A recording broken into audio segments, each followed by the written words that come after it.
Вы когда-нибудь смотрели тот знаменитый рождественский эпизод мистера Бина, где он на Рождество покупает сам себе подарок, пару носков, затем аккуратно заворачивает ее и кладет под елку, а в рождественское утро, открыв подарок, радостно говорит: «О, смотрите, носки!»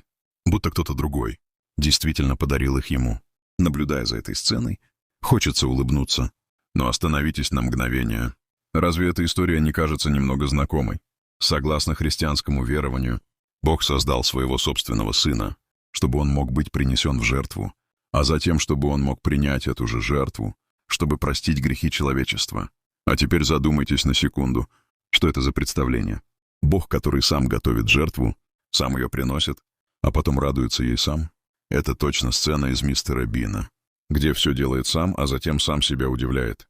Не может ли концепция Создателя небес и земли быть настолько неразумной? Не может ли он, сотворивший всю Вселенную, быть связан такими человеческими историями?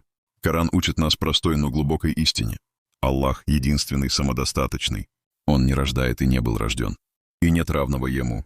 Holy Quran, chapter 1-12.